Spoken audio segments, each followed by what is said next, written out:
All right. Hey, everyone. Thank you so much for joining us tonight.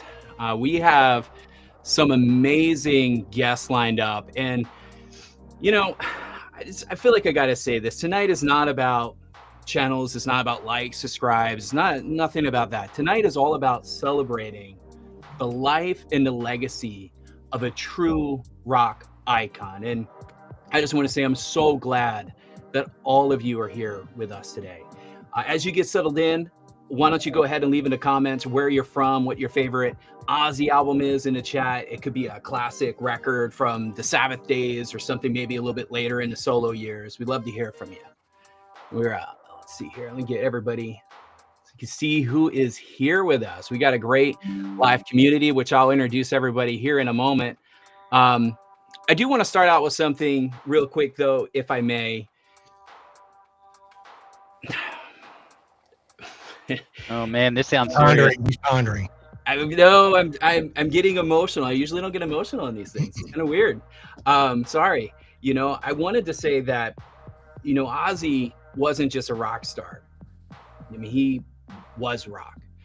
And from the birth of heavy metal all the way to the madness of the MTV era, I mean, he was just one of those rare artists that could shock the world and inspire it all at the same time. And, when I think about him, and he gave us iconic records, unforgettable moments for sure, and a sound that really shaped generations. And I think tonight it's not about mourning loss; it's about celebrating a legacy that will never fade. Louis, we could probably talk for an hour just listing the bands and artists that were inspired by him and Black Sabbath. Absolutely. They did Black Sabbath before there was a Black Sabbath, Yeah. Well, we got plenty of time to get into all that. Elliot, thanks for joining us. Appreciate that. All right. So on the show tonight, we got Larry and Todd from Graybeards Nation. Yeah. Hey. Yeah.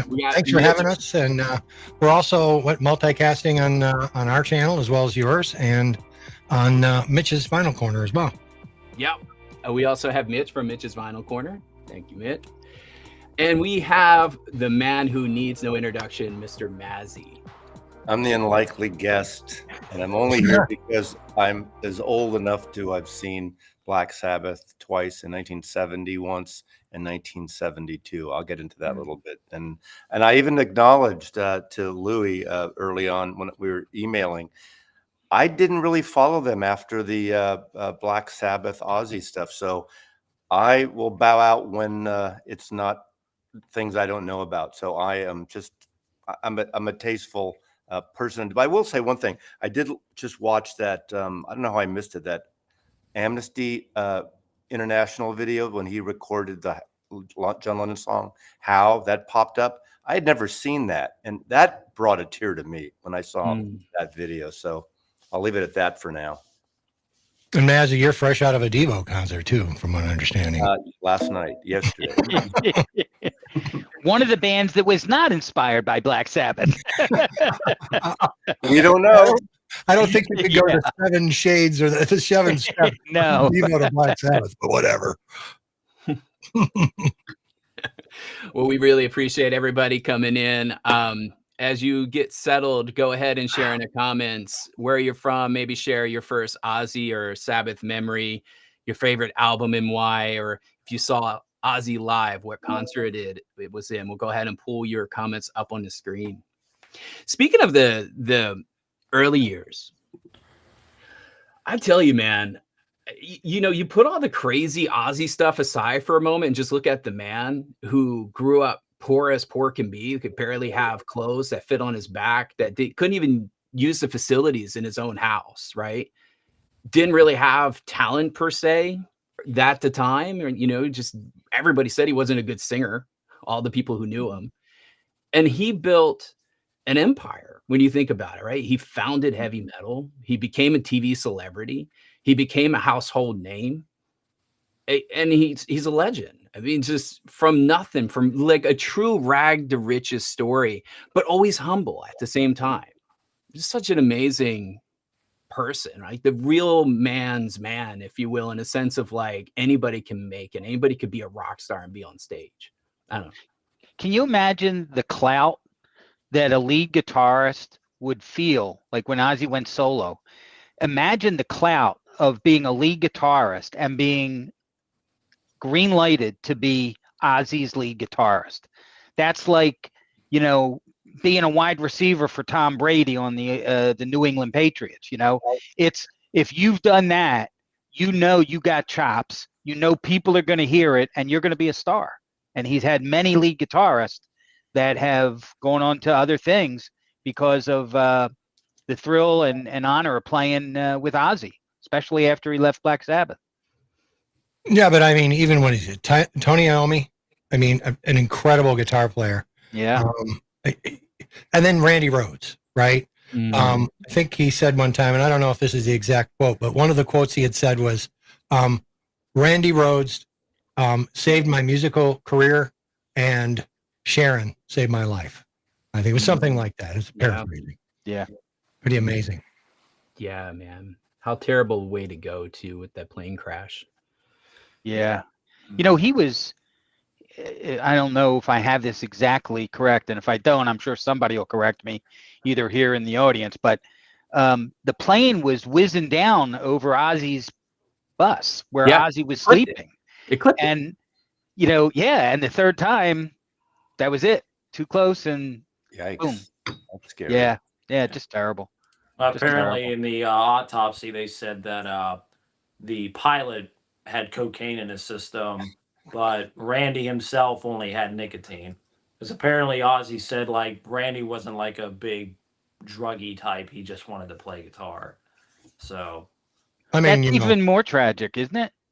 Todd, I mean, you know. Yeah, no, it is. That's ridiculous. I mean, you'd think cocaine would make you fly better, but maybe, I don't know. Not in a plane. So, I'm sorry. It's bad. Too soon. Oh. Yeah, I'll stop.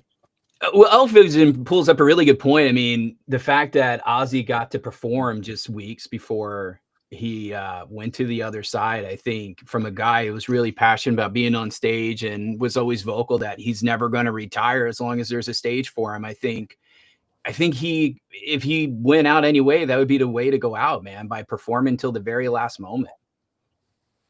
Agreed. You know, if anybody actually watched that show, the Osbournes, where, you know, they were on TV and everything, I remember watching it a few times and watching him get around with his cane and everything. And I'm thinking, well, he's obviously about to die. He doesn't have a lot more time. He can barely walk. In the show, there were times he could barely talk. Yeah.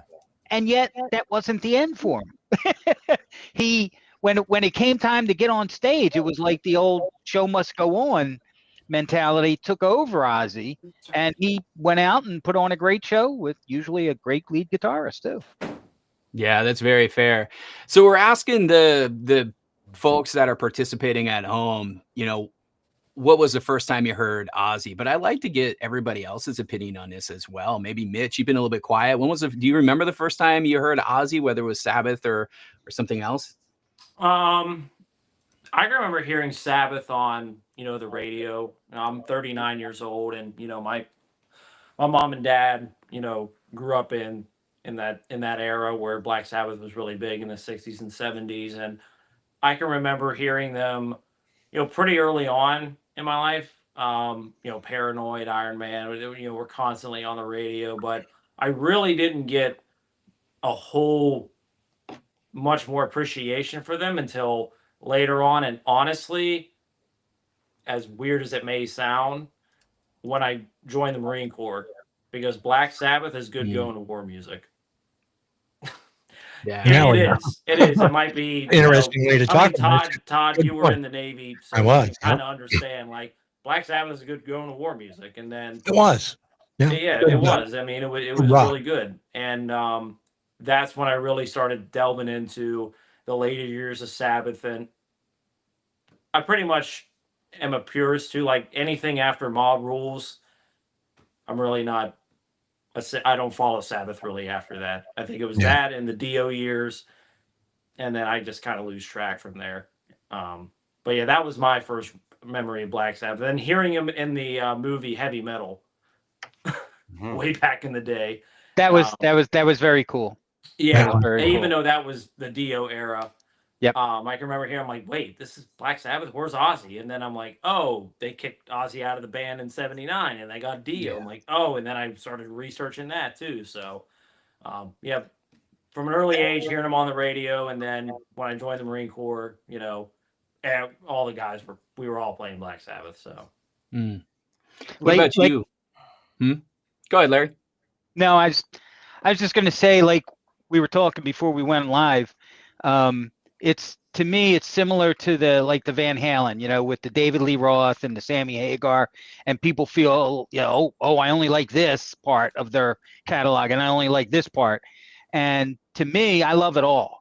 I love the Ozzy years, and I love the Dio years. They were different. The Ozzy years were groundbreaking, and the Dio years were just fantastic to listen to. Two differences, but doesn't mean either one was, in my opinion, better than the other.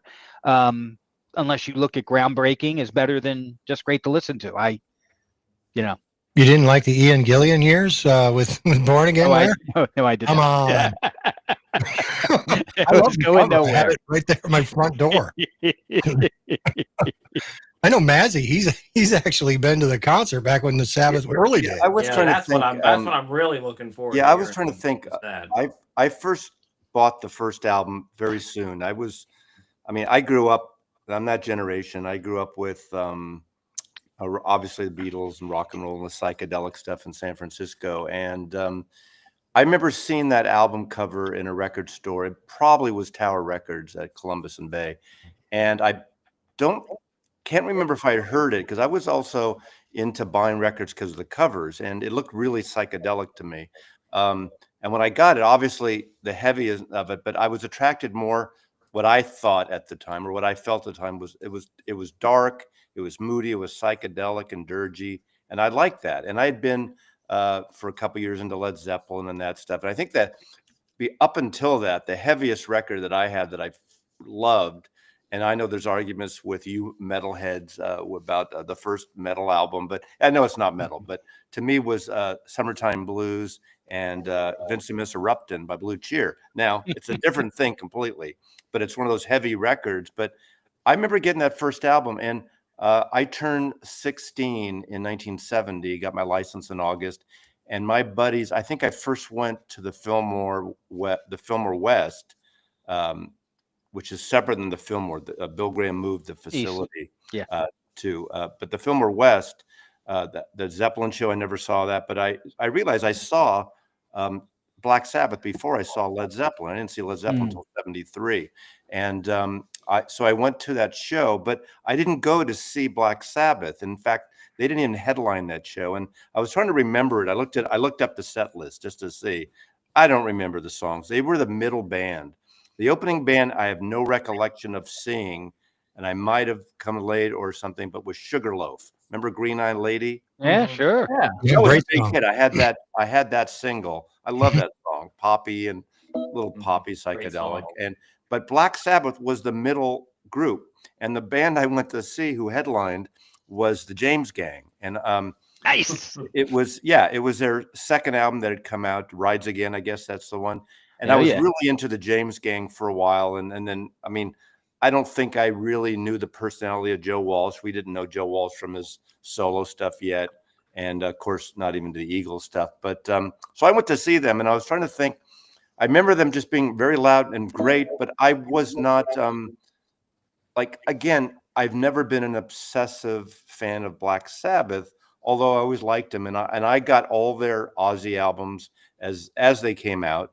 And part of the time was working in the record stores. And, any of you have ever worked in a record store, there's always like the metalhead, the guy that's in the Scorpions and the German stuff. There's the folky singer songwriter. There's everything. You get everything, depending where you are. And in San Francisco, of course, I was one of the to me, it was Grateful Dead, Jefferson Airplane, Quicksilver initially, and then the CSNY, the West Coast stuff, that kind of stuff. But I also like heavier stuff. But I did see them also, and I was looking up the set list again.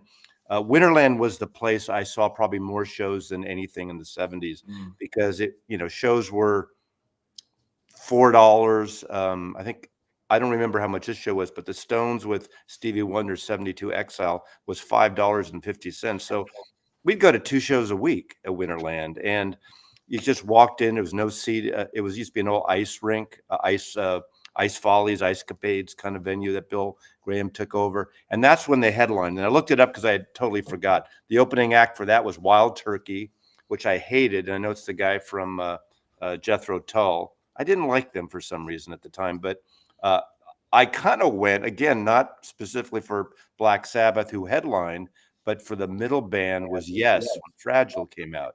So I went, nice. Yes, and I fucking love Yes.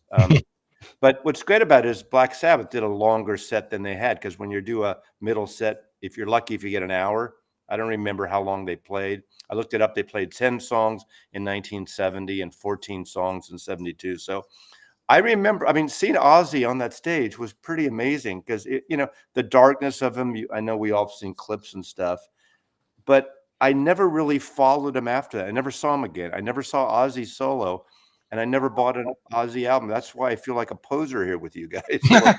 I mean, what turned you off, Mazzy? No, it didn't turn me off. Yeah. You know what it is? My taste in music, or the records I was buying, just took a different path. I mean, some might say, I really got into even in the late 60s, I was into Graham Parsons and the Flying Burrito Brothers and the Byrds. And then I was into that type of stuff. And then as time went on, in terms of, it's not that I don't like loud or heavy music, but for me, 76 actually changed things for me with the Ramones and punk and going to the Mabuhay and seeing, Dead Kennedys. And we were just talking, I saw Devo in 77 and 78 at the Fab Mab. And I would see Fear, and I would see all the LA bands and The Damned and the Clash and Sex Pistols show at Winterland I saw. So I was in for the loud, like rock stuff. To me, punk spoke to me for whatever reason. I wasn't a punk guy with, the punk look. I was probably more new wavy, but I just left. I just never grabbed onto it. And it's not that I hated it. And whenever I did go, my buddy worked for Polygram, and was it 77 or 78? You guys could figure out. At the Cow Palace, I saw Kiss. And I never, I wasn't really into Kiss, but live, it was fucking great. Yeah.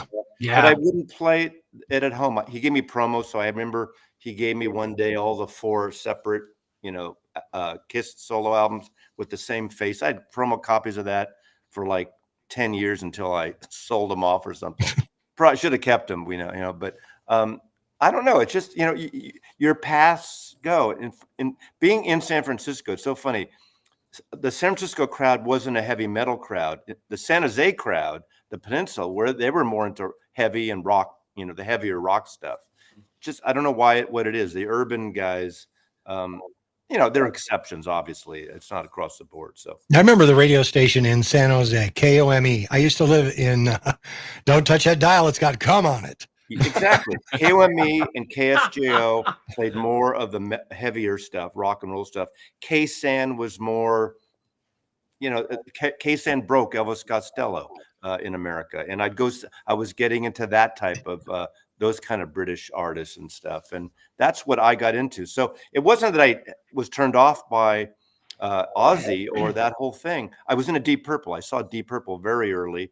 In fact, before my friend's father brought us to this San Francisco Pop Festival in Alameda, and Deep Purple played, but that was when Hush came out. So that was before Ian Gillan was in the band.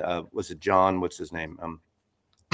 You guys know who he is, right? Who's the singer? The original singer? The original singer? We can find out. Ron Evans. Come on. Anyway, so I saw them, and I liked that because I liked Hush. I liked that first album, and I bought the Deep Purple albums all the way through Made in Japan, I think. So that's my Rob Evans is right. Yeah, Rod Evans. There Yep, you're right on. So I don't know. I feel like it's breakfast time. I just heard Bob Evans, I think, and so Jeez.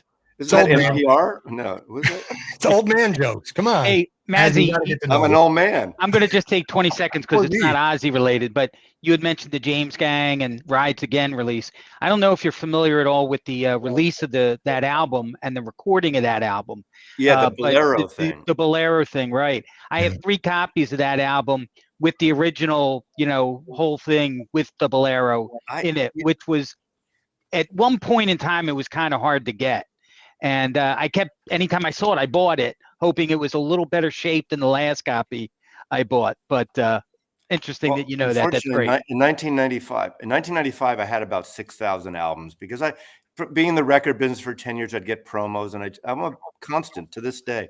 But I purged a third of my vinyl. I got rid of the wrong shit. Looking back, like I probably had Led Zeppelin RL because I bought it the day it came out. I don't know, and we didn't know what those things were anyway. So, Yeah. but I purged a third of my collection because of the better CD format. Yep. And I bought 180% of them back since. I made the same mistake. I ran a little record store in a supermarket, and I built my collection up to about 3,000 records. And when the CDs came out, I jumped the wagon, sold the entire collection, and now I'm trying to pick and choose what I get Luckily, again I on didn't sell vinyl. everything. So, but anyway. Yeah. But so I don't hate. I love Ozzy and I respect him. And you're right. I have a son who's now 34, and when the Osbournes came out, what year did it come out? 20. I mean, we would watch the Osbournes, and so everyone learned about Ozzy, even if they didn't know the music. And Yeah. it was hysterical. We watched It every. was We watched every hysterical. episode. Yeah.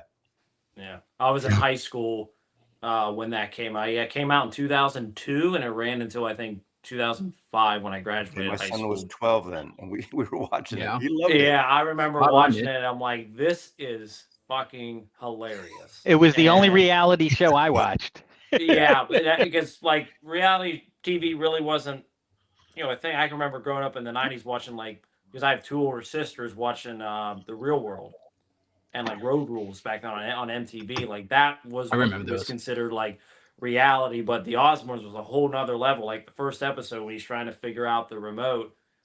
And he's like, "What the fuck? What the fuck? Why is the phone ringing?" Like I thought it was hilarious. I watched every episode. How the is that entire man season. writing music? Yeah, I'm like, How I did he loved it. stand I thought up? it was great. Right. Yeah, it's funny. Years ago when I lived in Corpus Christi, Texas, it was a kind of a small venue. It was called the Big Sky Venue, and at that time I worked at a radio station. I was a radio guy, and I worked at a station called KRAD, KRAD, and we played all rock, Alice in Chains and all that, and Ozzy Osbourne, Typo Negative, and I don't remember the other act. Oh, I think it was oh geez, it escapes me. But anyway, we were driving around. We had a KRAD Jeep, and we were driving it around the the concert venue, throwing stickers at people's and such. And then we got backstage, and Ozzy was kind of stumbling through. You really didn't see him much, and he had a whole entire group of people like seamstresses where they were actually sewing stuff. I mean, on staff. And I remember I stole one of the bottles of water from the seamstress, and she got highly pissed off at me and told me to get lost. So it's not much of a great story, but that's one of my Ozzy stories. I did meet Typo Negative though, and got all their autographs on a record that's downstairs somewhere. But thought that was a pretty interesting time. And Ozzy, any condition I think that he was in, he could always, as soon as he got on stage, he was in. That was it, man. The show was on. Agreed. Throw your shirt off and rock it. So it was, what a great man he was. Yeah. I had the opportunity to see Sabbath back in I think, what was it, 14 or 13. They were playing in Phoenix, and I was at a military training exercise in Yuma, Arizona, only like 2 hours away. And we had the weekends off. And looking back, my wife was like, I can buy tickets. I can drive, because I was stationed in San Diego, and she was going to drive down, pick me up, and we were going to go. And looking back, damn it, I should have went. But, duty calls, as they say. So Sure. I went to Live Aid with a bunch of friends in Philadelphia, and we snuck in with a big cooler a 2-liter bottle of 7 and 7s and a 2-liter bottle of Bloody Marys and just tons of other stuff that we were not supposed to. And then we put legitimate food on top of it all, so that when we were going in, the guards would they didn't have time to check everything. They'd open the lid, say, okay, it looks like food, go in. So we went in, and it started at 7 a.m, the concert.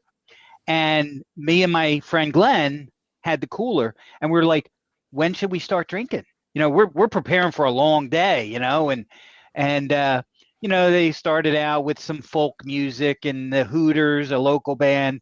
And then all of a sudden, Ozzy comes out with Black Sabbath, and loud. And we just looked at each other and said, let's break it out. Time to start drinking. While Ozzy was singing Iron Man and 2 other songs, me and my friend devoured 4 liters of alcohol. Our entire 2 liter of Bloody Marys and 2 liters of 7 and 7s were done by the end of Ozzy's show. And then, unfortunately, that means I passed out for the Thompson Twins or Spandau Ballet or somebody like that. But sorry to hear that, Ozzy. Appreciate it. So I'll dive in. I'll share because I've been kind of quiet. I actually got my introduction to Black Sabbath scared the living crap out of me, to be fair.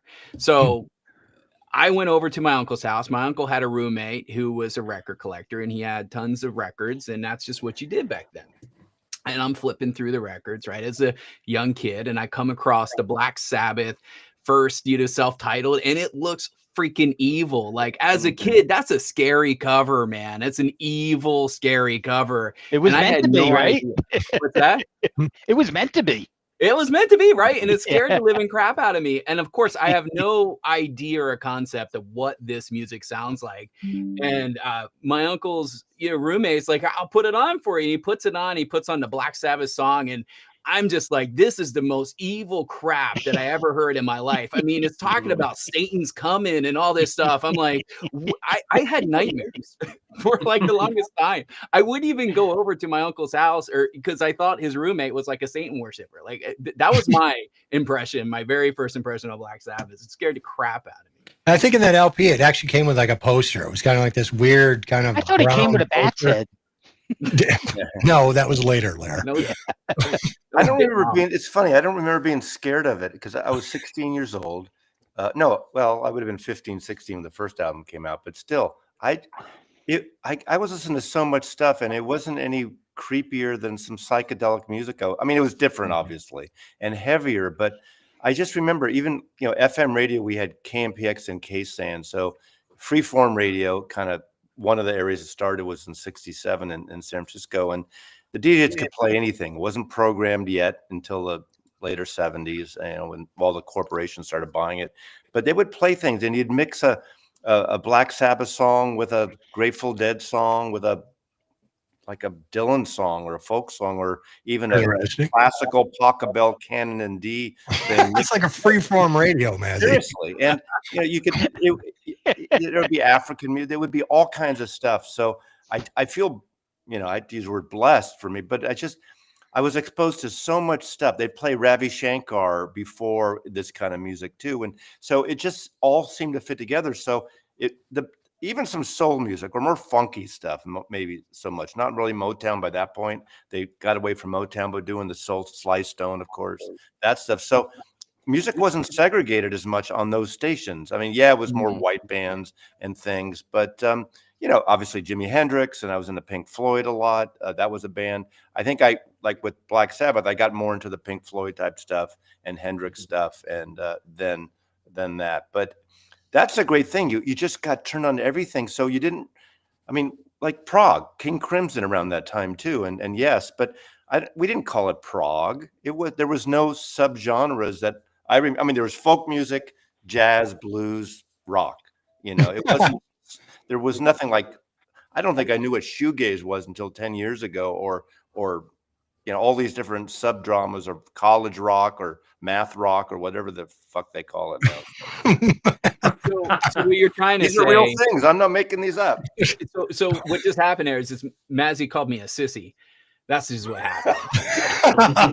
Yeah. He did. I'm gonna do my Hulk Hogan impression. Rest in peace, Hulk. Brother. Yeah, brother. So Yeah, he's Jeff right put out here, the guys. So challenge. Where's the tattoo, Mazzy? Yeah. I have The one Ozzy tattoo. tattoo. I have one tattoo, but I copyrighted myself the year I was born. When I turned 50, I copyrighted myself. And a lawyer friend of mine saw it and he goes, "You can't copyright yourself. You have to patent yourself." So I fucked that up too. That's the only tattoo I have. No Ozzy tattoo. Oh boy. Yeah, I don't even know what to say to that, man. That's okay. But then I A went patent somewhere lawyer. and the woman, when I got the tattoo, this is, I know, get off topic, but she said, "Well, where do you want?" She said, "Why don't we could put it here, right where your t-shirt stops. But what about in your wrist?" And I said, "I'm Jewish. I can't have numbers on my wrist." And she got all flustered. Oh my She got God. like I'm for Jesus. bad taste humor. Everything works for me. Yes. Not good, But man. she As thought she really offended me when she's said long as you didn't get the no regrets. No regrets tattoo. Those no are all, regrets, yeah. no regrets. Yeah, Prison that's a good comment. It was just music. You either got it or you didn't. Exactly. That's how it was. Isn't that right though? Yeah. And I've always, the groups that have always, Todd, we just talked about it last night. Sometimes the groups that really changed my life and my taste and everything were very difficult to classify. Were they a rock band? Were they a jazz band? Were they a prog band? Because they changed, and we even within one song sometimes you're like, wait a minute, what the heck is this? They have different nuances that they touched on. And King Crimson, was King Crimson a prog band when they first came out within the Court of the Crimson? No, there was no, Right. and the same thing with Black Sabbath. There was no Black Sabbath back then. There was no heavy metal. Now it's easy to say, but I they were the first. discovered on YouTube and doing vinyl community videos. One of a video I did years ago was called I'm paraphrasing. It's a prog music for people who don't like prog music. And I took a left of center. I took an over the top thing, and I realized after the comments, prog fans, massive big prog. No offense to you guys, they have no sense of humor because I was talking, and they say, "Well, that's not a prog band, or not Pearl Jam, Pink Floyd, or what's prog?" I make shit up, and then I started talking about Bill Bruffer's on every other album. If he's otherwise, it's not a prog record, and it's 18 type signatures and different things. And there is it's easy to mock it, but some people, we all take our bands personally. Me with the Beatles or something, Sure. and sometimes you get very defensive. And I do like going back to Ozzy, that he was such a massive Beatle fan, and that clip when he meets Paul McCartney is like, wow. Yeah. Yeah, absolutely. Absolutely. But it's funny, you mentioned about people liking certain things and other people just not maybe getting it at the time. I had a friend at work that was telling me that he had just gone to a King Crimson concert the night before, and he was sitting in his seat and he saw the band came out and they started tuning their instruments. And he said they were tuning their instruments for over an hour and 30 minutes and then they left. And No, he's that was like, actually the what the concert. hell? That was the concert. There you go. That's prog rock. Yeah, that's right. In those days, so again, going back to the Winterland and Fillmore shows, Bill Graham would mix Miles Davis and Ravi Shankar and Aretha Franklin and Pink Floyd and the Grateful Dead and Jefferson Airplane and Janis. I mean, they would mix genres. Something It's genius. John Lee Hooker and Buddy Guy at the Fillmore so. We didn't boo things off. You hear years later where Prince opens up for the Stones and they boo Prince off, or some, or the Devo opens up, or whoever it is. If it's not, sometimes these bands want this opening act. I saw Neil Young once at the Cow Palace, and he had Sonic Youth open up. And if you know their music, it's screechy and noisy, and I like it, but it's not for everybody. And people were booing and walking out to get beers and stuff during their set. People really need to keep an open mind when you're a music lover. Stevie Ray Vaughan got booed off stage when he played the Montreux Jazz Festival. Yeah, I did. And it's easy to buy, but it's not jazz. But is it great music that jazz lovers should appreciate? I did, but they didn't know him yet. And he went back there 5 years later and got standing ovations playing the same music he did 5 years earlier that he got booed for. Well, it's like Dylan at Newport Yeah. Yeah. Yeah, I mean, Yep. that happens all Same that time. thing. Yeah, yeah, yeah. Can we please stop one thing, though? These opening acts that are just DJs playing, I'm sorry, I can't stand it. I can't. Every time I see an opening act and it's just some DJ up there, like, yeah, come on. It's like, It's really? cheaper. If It's I wanted cheaper. to go to like a rave or something, I'd go to a rave, Yeah, man. it's What are you cheaper. talking about? I don't even know what you're talking about. A lot Larry of don't know bands what you're are talking doing, about. like, I'm DJs as so opening not hip. I don't understand what you're saying. bands. He's not. What Are you what do you serious? yeah, what are you guys talking about? An opening act where what is it? It's a DJ? Yeah, DJs. Yeah. Now there is legitimate DJ's performance, like DJ Shadow and those kind of things. But I get it at certain things. It depends on the situation, but I totally get it. If it's a major act, you don't need that. But I remember days when they had comedians open up for rock bands. That could be fun. It could loosen up. It just Some depends. rock bands are so bad they could be seen as a comedy act. Same thing. That's true. You're nuts. So, kind of going back a little bit. Yeah, I mean, Mitch, down there, I see you that you have that Sabotage album there. Yeah, what do you say? What do you think about all that? I mean, that was an interesting time for the band. Yeah, I think this is my overall favorite. I'm having the glare here. Let me take it out. So The Masney don't like glare. I'm just yeah, I know telling he you. doesn't You like paid glare. So, attention. yeah, I did pay I've attention. I been did my paying homework. attention, So Ozzy. yeah, I think this is my favorite Ozzy Sabbath album. Is probably Sabotage. I think it's really really different. I mean, this was what 75, I Five, think. I think. And songs like Hole in the Sky and The Writ, like it was completely different. And I think that's what I really liked about it, is that it was really really really different. So yeah, I'd say this is my favorite Ozzy Sabbath album, and then I'd say probably second is Heaven and Hell, from the Dio years. Yeah, Yeah. My Good. number two. That That one's pulled me just back in. That pulled me You got back the in. album. You got the T-shirt. Do you have a sabotage tattoo as well? no. I got a bunch of tattoos, but Come on, none of man, that. show it. I wish Do you I have a did. decoder ring? All He's that got the stuff? undies. Yeah. Oh boy. Yeah, and then I mean, besides Sabotage, Mitch, other than what is that favorite Sabbath and or Ozzy solo? I mean, probably Blizzard of Oz. I mean, to be honest, after Blizzard of Oz, I really didn't. I mean, like the greatest hits and stuff. That was really. I really like a lot of the solo stuff that he did, but I'm not like per se like an album guy. I do need to get an original pressing of Blizzard of Oz. I mean, I would like, or Rhino Hi-Fi should maybe reissue that now. I could To be ask you guys a question. I want you guys to turn me on to something, okay? I have no solo Ozzy. What's the one album that they probably all won't agree, but seriously, the one album, not just that, yeah, you like it, it's not really great, but it's your favorite, but is that a CD? Yes. Yeah, that's Yes, the it tribute. is. This is the tribute with Randy Rhoads. That's a keeper. That's a I keeper. would say, But that doesn't seem like that would be the best. And maybe, am I No. wrong? I The would best say, to be one- honest, Mazzy, like probably Blizzard of Oz, because that's got Crazy Train, Mr. Okay. Crawley. I mean, I've heard the music all like Yeah, I would say separately. that's the one that you need. It's probably Okay. Blizzard. I would of Oz. agree. disagree? Yeah.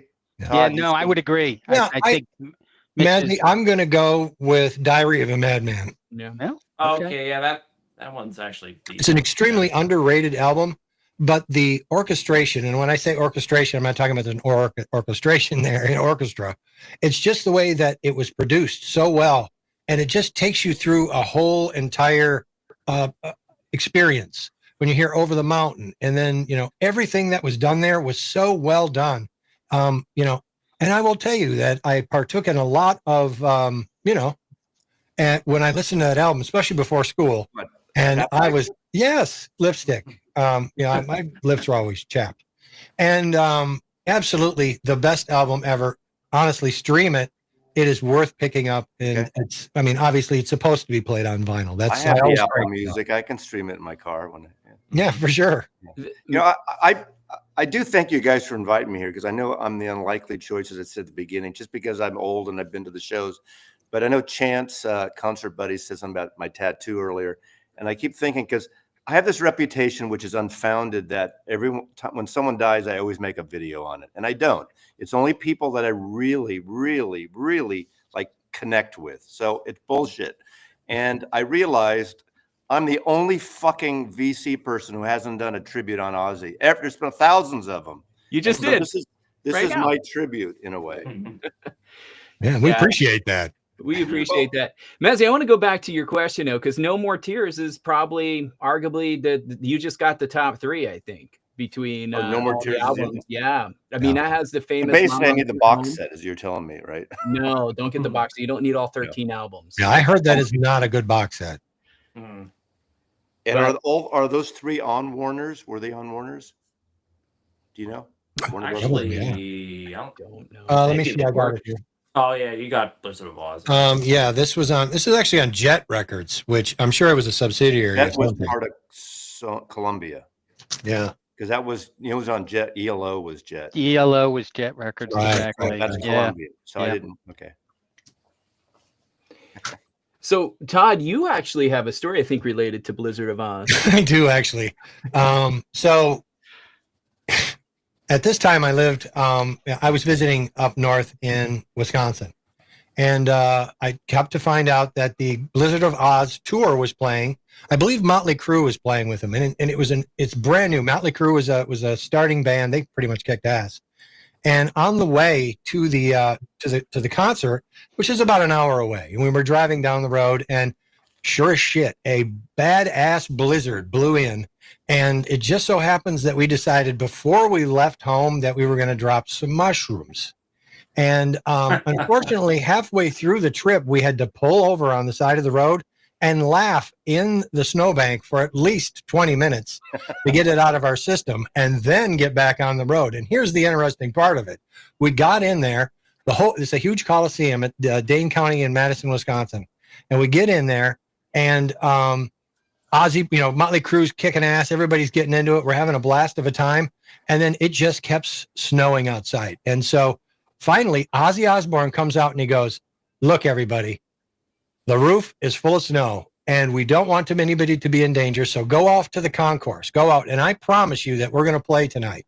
So we all sat out in the concourse. Everybody was lighting up, the usual business.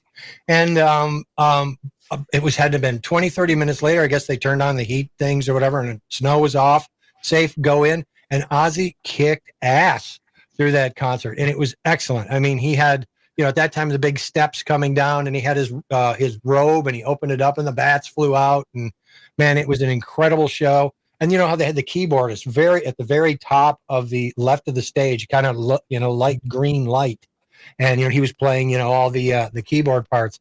I will never forget that time.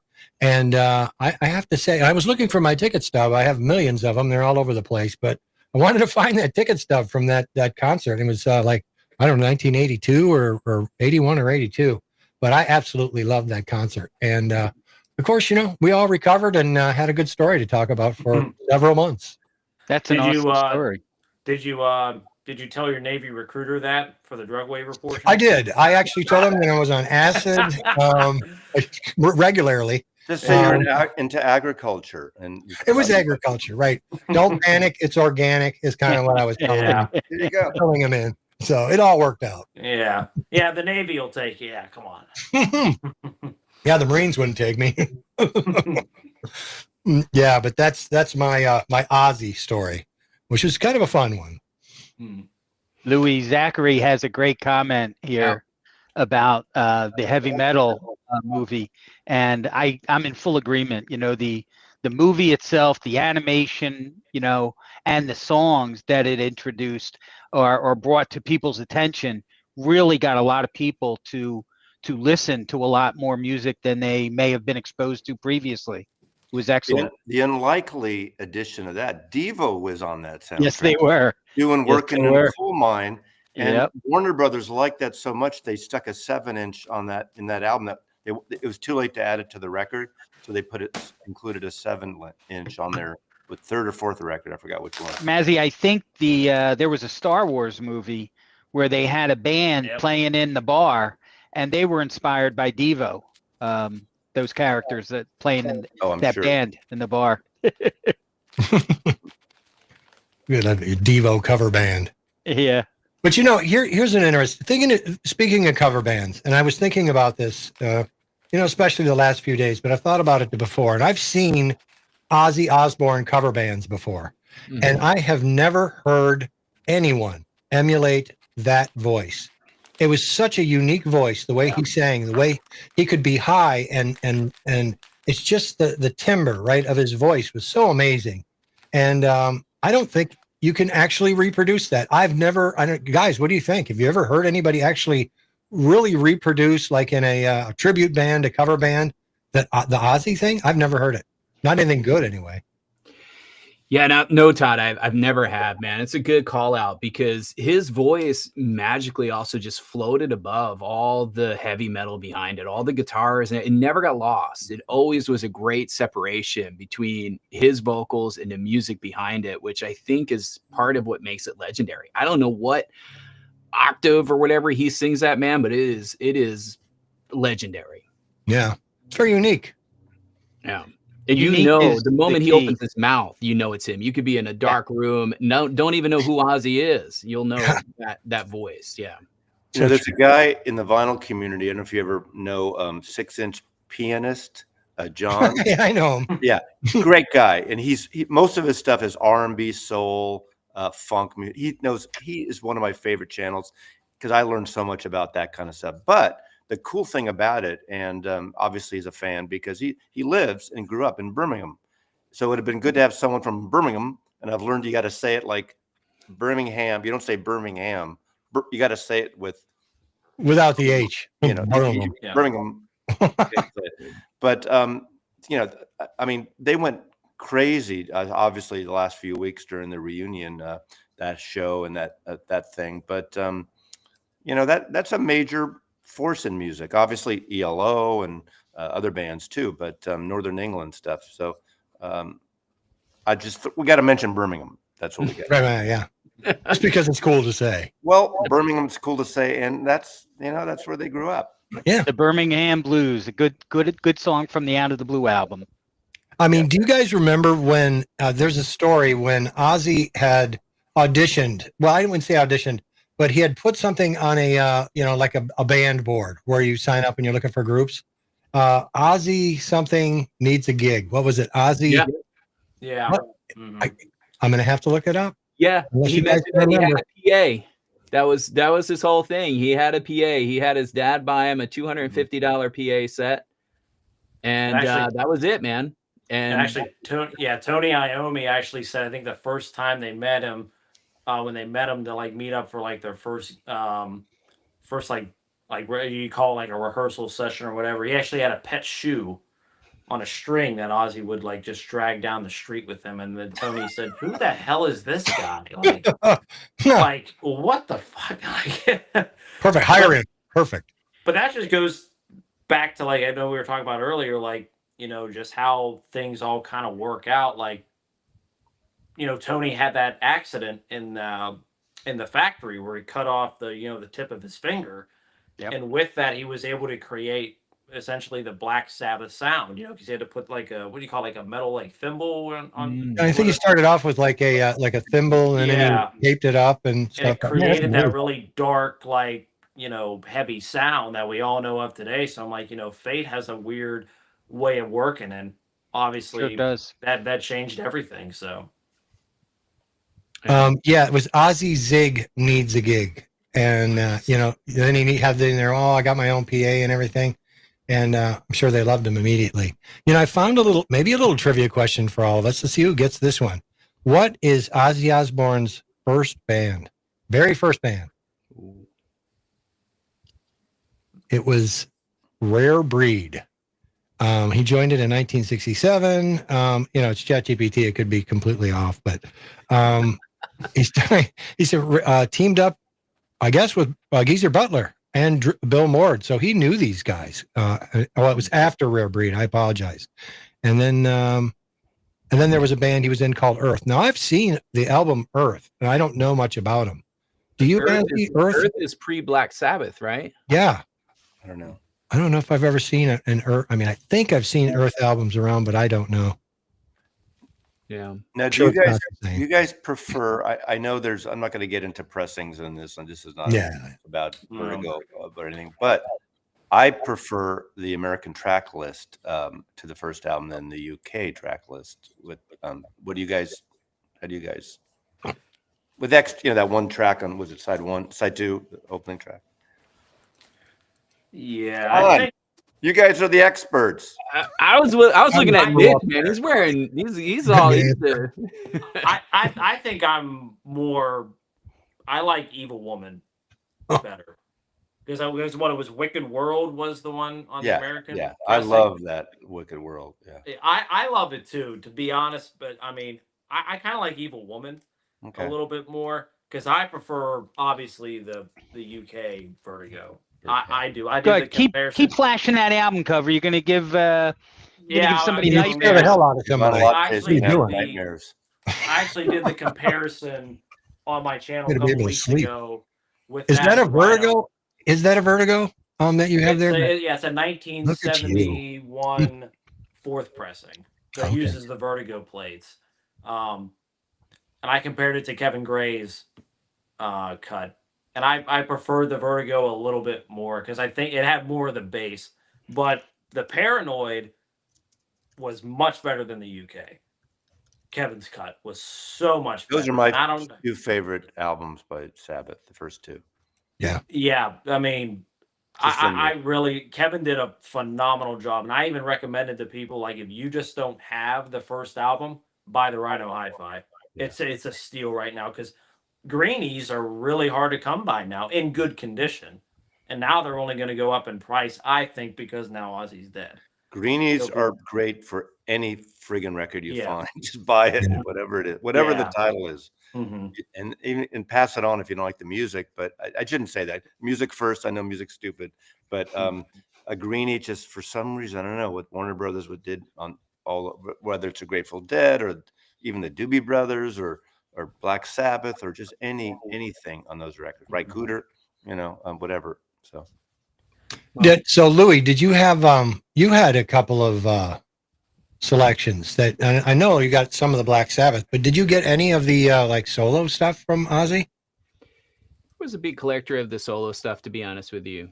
You know, I've had stuff and it's come and gone, but never really was held on to it. Now I kind of wish I did, to be honest, retrospect. But, I was a guy who sold my vinyl collection, went to CDs, sold my CDs, went to MP3s, deleted my hard drive, went to streaming, and then started to go back to vinyl again. Right. So I've done the full circle. I don't think I'm ever going to get rid of anything again. I think you're the only person on earth that actually did that, Louis. Yeah. Well, and I also skipped the cassette era, right? I used to have the Oh. cassettes as well. Used to carry around that the zipper bag where it had like the plastic and had all your cassettes, and you could carry it with you, put it in your Yeah. Walkman. Dude, I had the suitcase Yeah. that you put 64 cassettes on one side, Right. flipped it around and put 64 more in. I filled that up and had a ton more. Like you, Lou, I went from vinyl to CDs. I had cassettes, I had some 8-tracks, and then I went full blast into CDs. And then somebody I worked with was getting rid of his entire CD collection to go totally digital. And there was something there that I was like, I don't know about that. I like having what I bought, Yeah. I don't, I'm nervous about anything else, so I never got rid of that stuff. His hard drive crashed. Is that what happened? Lost everything? Little Shame. magnet next to his collection, Yeah, okay. I started collecting vinyl back in 2003 when I was a junior in high school, where there was nothing. Like I had to go to garage sales, and I was just obsessed with it because my uncle had a vinyl record player. I'm like, wow, this just sounds so much, because that's what he told me. He's a musician himself, and he's like, you've got to hear this on vinyl. And so then that's when I started, collecting vinyl. I'd go to garage sales, and then I joined the Stuff is cheap military. then too, which is good.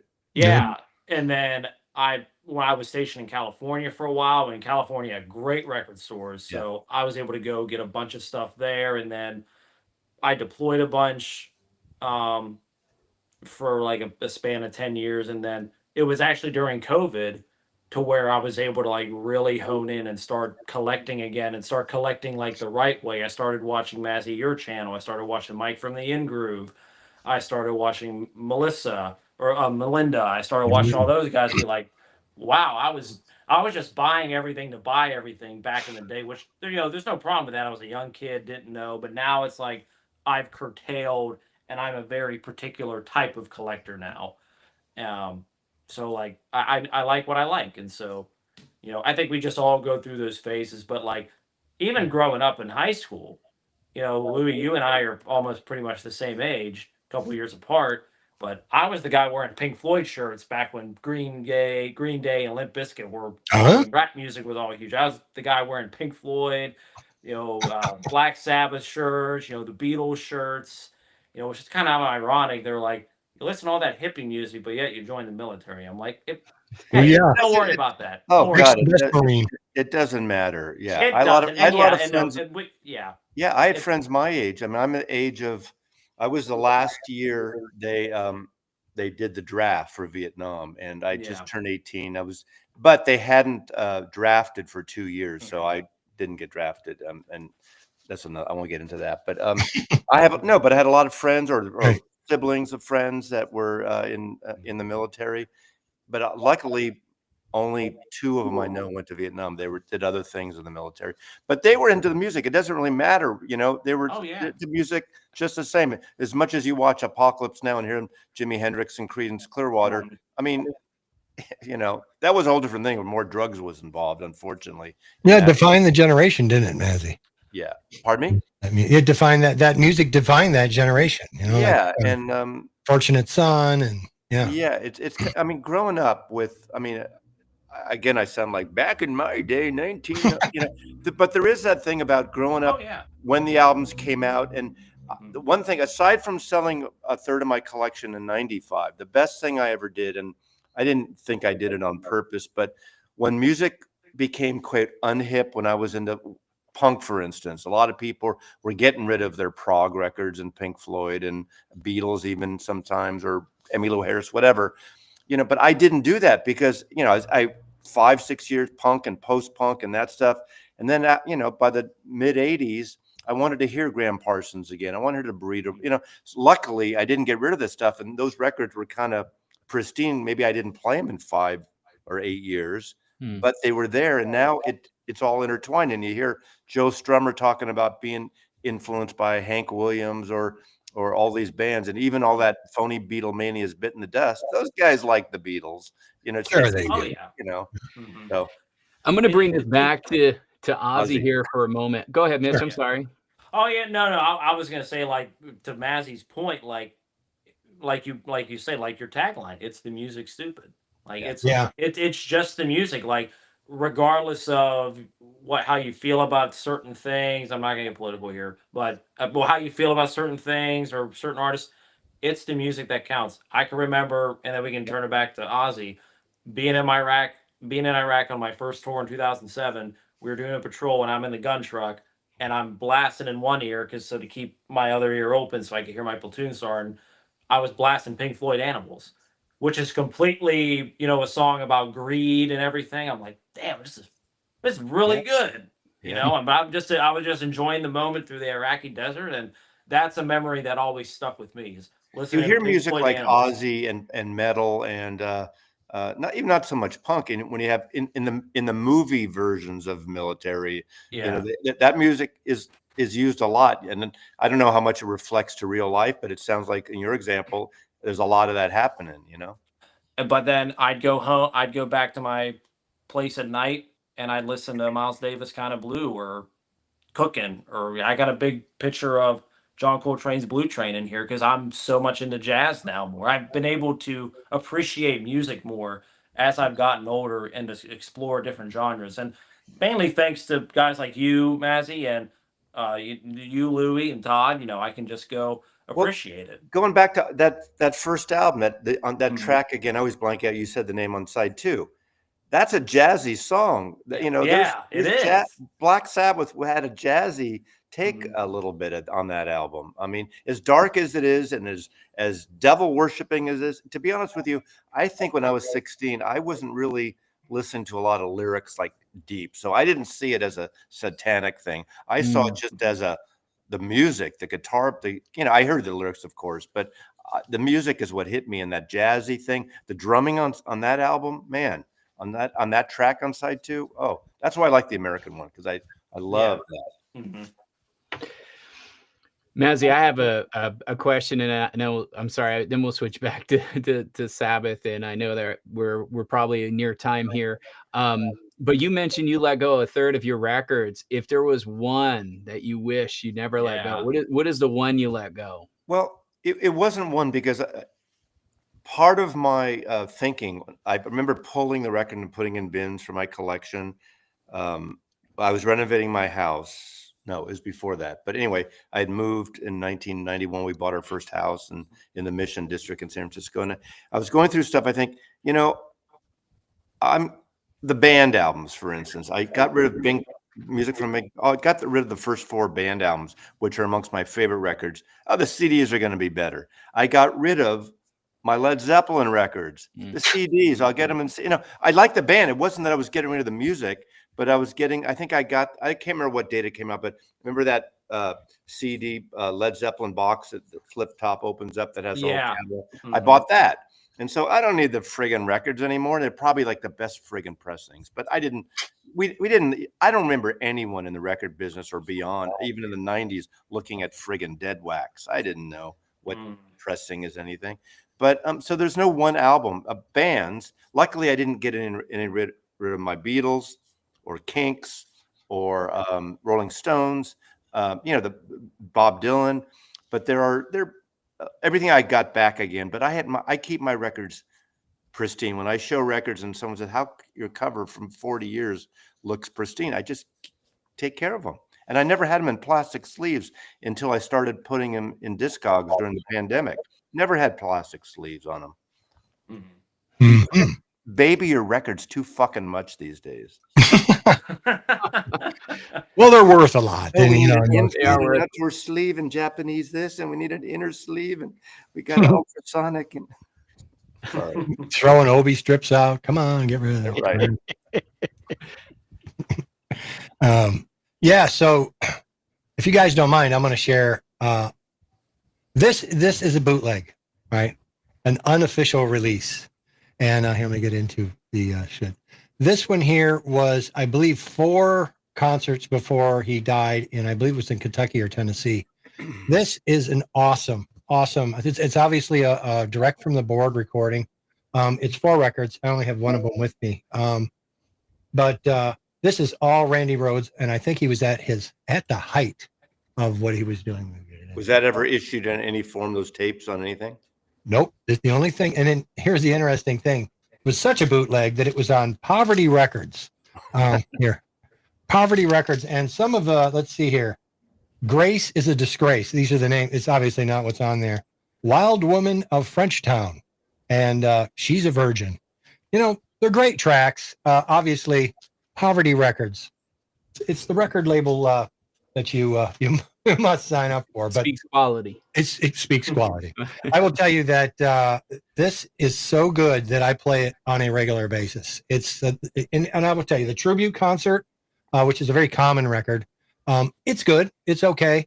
But for some reason, whatever they did with this one, it's obviously a board recording. It is great. So if you ever see one out in the wild, definitely pick it up. That is the one to have for live. Because they didn't do much with live. He was, it was a very short live, very short life for Randy Rhoads. How old was he when he died? And I think bringing it back to young, 20. Back to Sabbath, and especially with live stuff, they really didn't have a lot of official live stuff even really come out. I think one of the best things you can do is probably get that double LP. It's called Past Lives, which I don't know. I think that's just from a variety of shows throughout the 70s, but that's like the best way to get the quintessential songs from Black Sabbath live, because I think in the deluxe box set, I'm not really a box set guy. I did have the Paranoid box set because I really wanted the live set, I think from like 71 in like San Francisco, I think it was. But those are the only ways to get those albums. I think now, maybe unfortunately with Ozzy's passing, maybe they can go back and be like, release some of those concerts. Yeah, let's I hope. think they should. Right. And I wonder- instead of putting it in the box set, so you have to just buy the box set just to get the one thing you want out of it. I You know, wonder there- about that because Bill Graham at by the Winterland time, he was videotaping just like a lockdown, I think, as I recall, almost everything. And a lot of that stuff you can hear on Wolfgang's Vault, I think. And he would record a lot of that stuff. I don't know. I haven't looked up to see if the Black Sabbath stuff is there, but also the 70s. That's why, you know, you heard that live Springsteen in 78 and you know, of Sex Pistols in 76 and all that stuff. But he was all those Grateful Dead things from Winterland. So there's probably recordings, I mean, off board, and also some, might have been black and white or color video, I don't know, of those shows. Could be around. There was a lot of those shows, a lot of those releases were put out to combat bootlegs, like the Springsteen that was put out specifically to combat bootlegs. Black Sabbath had a famous concert that was very, very hard to get, live at Hammersmith Odeon, and then Black Sabbath eventually, I don't know, just about 20 years ago maybe, came out with a re-release of Heaven and Hell, and it was the I forget what it was called, but it was a remastered version of it. But it came out with the original album and the live version of Hammersmith Odeon, because they were sick and tired of the bootlegs not sounding right, and they wanted that show to sound good for the fans. So they released it legitimately as a freebie, so to speak, associated with the re-release of Heaven and Hell. That's probably, is that the Rhino stuff? Probably. Yeah, I think it was. That's what they're doing now with the replacements and with Talking Heads. Just with this week, I think tomorrow, that Talking Heads with a live show going back from the time period of the album. Yeah. I think the Rolling Stones did that too, right, Larry? Yeah. Yeah, a bunch of bands did that. Do we think that Rhino's going to just do the rest of the Sabbath catalog in the hi-fi? Well, what I heard, I mean, I don't, sometimes I hear things. I mean, sometimes I'm told things. I don't know anything now, to be honest with you, except what I heard. Last year, I heard of some stuff that was coming out, and a few things that were told to me last year haven't come out yet. And I think, as Patrick Milligan said, there are a lot of issues. It's not that they don't want to. People say Led Zeppelin. They would love to do Led Zeppelin. We don't even know about the tapes, and you know, they just announced that EP today, Led Zeppelin. And I saw your video. According to everyone else, oh, that's from the video. And see, I don't know that much about that. I just did it because I thought it was a cool news story. But they are doing one of them. I don't know which one in their new year. And I think they're going to do them all because Black Sabbath or the management or whoever seems to say, oh, we like what you're doing. They're selling. So, of course, they're going to do them. I doubt they would do a box now because they've already released 2 of the records. So it'd be sort of weird doing a box since then people like us who bought it would say, wait a second, you ripped me off. I got to buy it again. which they're in the business of doing that. So I don't know. I mean, I'm sure they will. I have no idea about the Ozzy stuff. Well, Ozzy's box just was released, last week? Really? Wasn't it last week, his box set with all 13 albums, a bunch of other additional stuff? It was called See You on the Other Side. How ironic was that? Was that great timing? Was that right? Who put that out?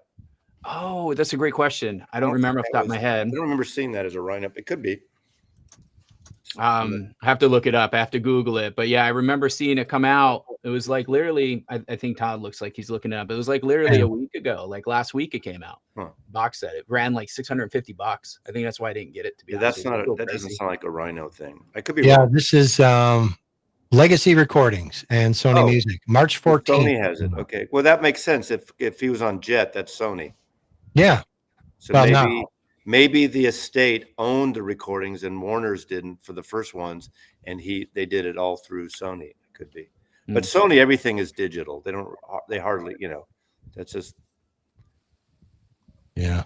It was 18. It was 18 LPs in that thing. It was a big box set. Yeah. This is a nice box set.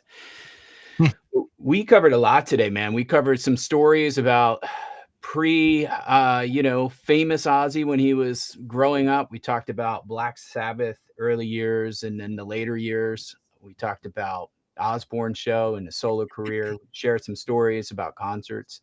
I'd like to just take a moment as we come to the kind of conclusion of the program to kind of go around for final comments, maybe final thoughts about Ozzy's legacy, or if you want to share another song or memorabilia token that you didn't get a chance to share. And I encourage the audience to do the same if there's anything anything you want to share with everyone, a fond memory or a good experience or the first time you heard Ozzy's music, please go ahead and share them in the comments. But maybe Todd, we'll start with you. Just kind of go right around the room and then kind of wrap Well, this thank up. you. Yeah. Yeah. I will.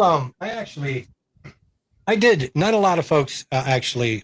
I don't think we're too hip on Patient Number 9. I got the deluxe set, and it has the Ozzy comic book in it, which is pretty cool. This has got everybody on it. Zach Wilde, Jeff Beck plays on it. Of course, Tony Iommi plays on it. Eric Clapton plays on it. I mean, there's a whole bunch of excellent guitar players for this. It's an excellent album. It's Ozzy, but it's a little different Ozzy, especially as he brings in the different guitar players. As you know, that he was all about the guitar players at the end of the day. And then, that the little special set came with the Patient Number 9 Ozzy comic book, which I thought was pretty cool. It's got different stories, kind of anime looking things. But if you read through it, it's humorous. At the same time, very typical Ozzy. So Patient Number 9, if you don't have it, I think it's pretty easy to get a hold of. It's 22, right? It came out just a couple years ago. Yeah, it was released. Exactly. It was released in 2022. It's two different, two LPs, and it sounds incredible. And really, it's just end to end. It's got a little bit of everything. So I highly recommend picking up Patient Number 9. That's on Epic. I was waiting for Mazzy to ask. Yeah, let's see. That's okay. Mitch? I think just with Ozzy's legacy, just in general, as the cliche saying goes, stood the test of time, and he literally did. With the amount of, punishment that he did put on himself, but he was just a guy that never quit. And I think that's what I really respected about him.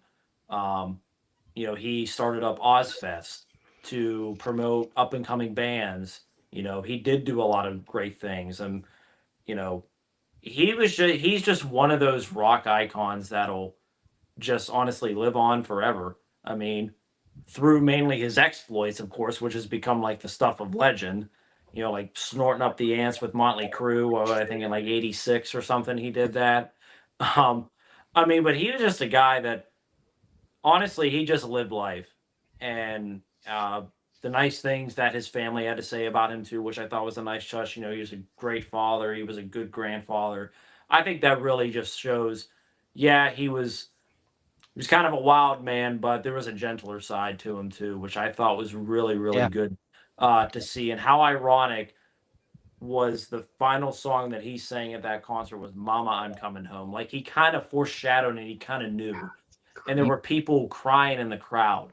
Like that's how much Black Sabbath means to a lot of people, even people that aren't really big metal fans. I mean, I don't consider myself a really huge. I love classic metal like Judas Priest and Motorhead and Black Sabbath, and Black Sabbath, pretty much influenced all of those bands too.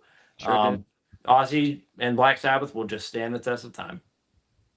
Yeah, well said. Well said. And he started Ozfest because what was it? Lollapalooza. Yeah, said he wasn't they cool told or him- something like yeah, that. And they he's told him like, that he "F wasn't- you, I'm gonna start my own concert." Yeah. They told him that they don't. Ozzy doesn't fit their image. Yeah, or something like Sharon that. was He got like, pissed off "No, with it. screw you. We're gonna do this." Yeah. Larry? I'm going to show my age here a little. This is the first time I heard Black Sabbath. And this album literally changed everything with me about music. And in addition to Black Sabbath, I could go through the representations of powerful music on this album, but go check it out for yourself. This is the first time I heard Black Sabbath, Iron Man, and that song changed everything for me when I heard it. And I knew that I needed to listen to more of that, and I did. So Nice, Larry. Mr. Mazzy. At the beginning of this, I mentioned that I just discovered for the first time, I guess, a 14-year-old video that Ozzy covering John Lennon's "How," that song from Imagine, and that's one of them. I cried. He's walking through, I think, New York City. People are watching him, and he's just walking to the sidewalk, and he's doing the song. And that was done, I didn't realize, for Amnesty International. And the thing he did just 2 weeks ago, I think they raised 190 million for health things related to Parkinson's and stuff. And this is the only political thing I'm going to say all night. In a time when health things and needy divisions are being cut and money's being cut from these organizations, whether it's UNICEF, where it's, isolating, not just our country, but isolating our country for these kind of causes. I'm glad there are people, and there was someone like Ozzy who kind of, they used his celebrity to push that kind of stuff. And the combination of, I didn't watch the concert, I didn't see it, I've seen a couple clips. But seeing Ozzy walk down the street singing that John Lennon song, and of course, what ended up happening to John in a different way, that just, I choked me up. You got to watch that video if you haven't seen it. Ozzy Osbourne singing John Lennon's "How." It's on YouTube. Watch it. Definitely will. Well, thank you all. It's been a real pleasure having the entire vinyl community here, for all the folks that dialed in from home, watch from home. I keep saying dialed in. See, I show my age. You have to dial into shows like this when you had to wait. You had the little yellow man running across. My wife, You got mail. Your sister Exactly. picks up the Dial phone, in. calling her boyfriend, be like, "I'm trying to get on the internet." Hold on, I got problem with my Hayes modem right now. Hang on. The most excruciating sound in the 9600 world. baud. Yeah. I have a closet full of those AOL CDs in my closet. Oh God. I just wanted to say thank y'all. I think Ozzy's one of those people that, I don't know if he's going to rest in peace, but he will sure rest in power. And he's definitely, his legacy is going to continue on. I hate to say it in this way, but I kind of look forward to what comes out of the catalog sense now, in many ways. I don't mean that in like a disrespectful way, but usually this gets people to really put care and attention into some of the music. And maybe there's things that we haven't heard before that maybe we'll have an opportunity to hear now. But I hate that that's what that, like, I'm even making that comment. But as somebody who loves music and really appreciate what Ozzy has brought to everyone from an entertainment standpoint. He's not just a rock star, he's an entertainer. Ozzy was a persona. For sure. John was a husband and a father, so just different, right? Yeah. Anyway, guys, just wanted to say really appreciate it. Thanks for having us, everybody my being friend. on. Thanks for having us. Yeah. Thank you, And Mazzy. nice to meet you, Thank Nice to meet Maggie. you all. Thank you. Really, Thank you for really allowing meet me, you. a lightweight music lover, to get into this, you guys metalheads. Lightweight. Okay. Yeah, that's great. All right. Thanks, you guys.